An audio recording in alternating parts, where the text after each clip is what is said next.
इजाजुद्दीन। मैं जो ग्राम पंचायत की सरपंच मदौल मुंतखब हुई, हिंदुस्तान का आमीन कानून के जरिए कायम किया गया, मैं सच्ची वफा रखूंगी। मैं हिंदुस्तान की खुद मुख्तारी और इत्तेहाद की हिफाजत करूंगी। तेलंगाना पंचायत राज एक्ट 2018 और इसके तहत वज़ा करदा क़वायद के मुताबिक मेरे फ़राइज़ और ज़िम्मेदारी बगैर किसी खौफ और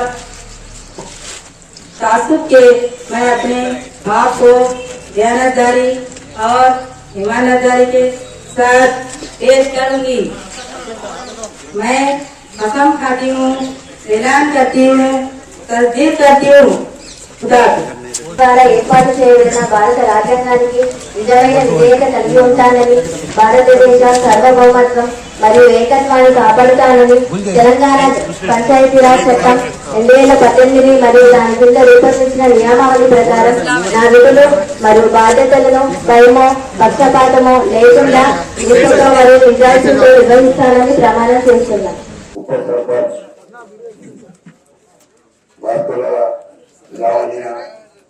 और उधर के सभी वार्ड मेंबर को यहाँ पर हल्फ दिलाया गया। मैं उनसे ये गुजारिश करता हूँ उधर की तरक्की के लिए सब मिलकर काम करना, और हमारे सरपंच साहब को भी मैं यही कहना चाहता हूँ, उधर की तरक्की के लिए सभी वार्ड मेंबर को अपने साथ लेकर चलना, और उधर के जो अवाम ने ये वार्ड मेंबर और सरपंच को मुंतखब किया है, मैं उनका शुक्रिया अदा करते हुए सरपंच की तरफ से शुक्रिया अदा करता हूँ।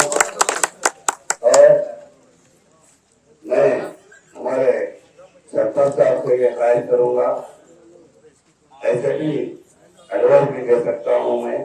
कभी देखिए हमारे पास 11 बजे का टाइमिंग देकर हमारे एसपीडीओ साहब ने हल्फ बनाने के लिए ही 1 घंटा लेट करे, ये सही नहीं है।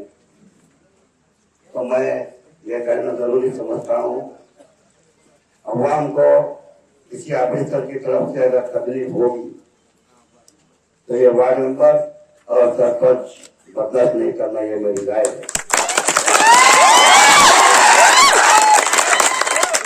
इस मंच के ऊपर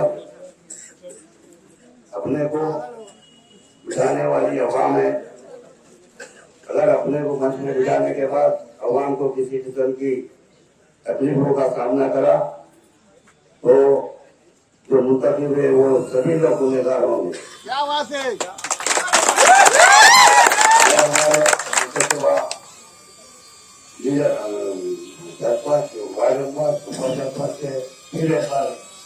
बात ये कहना जरूरी समझता हूँ, ग्राम पंचायत हर एक विदेश के आदमी के लिए आना जरूरी होता है। ग्राम पंचायत के क्षेत्र घटाते हुए अपने चप्पल नहीं घटाए सर का काम करना बोलकर मैं हमारे सरपंच साहब को, वार्ड मेंबर साहब को गुजारिश करता हूँ, अगर किसी वजह से ऑफिसर ने कायली करने की कोशिश की तो हमारे वार्ड मेंबर और सरपंच कानूनी कार्रवाई करने के लिए उनको अधिकार है, उनको कानूनी कार्रवाई कर सकते और उनको यहाँ से भेजने का इंतजाम भी इन्हीं के हाथ में होता है। इतना ख्याल रखते हुए मैं सभी महकमों के ऑफिसर को इस बात से वाकिफ कराना जरूरी समझ रहा हूँ, और हमारे सिविल रिपोर्टरों से खासकर गुजारिश करता हूँ कि जो भी अल्फाज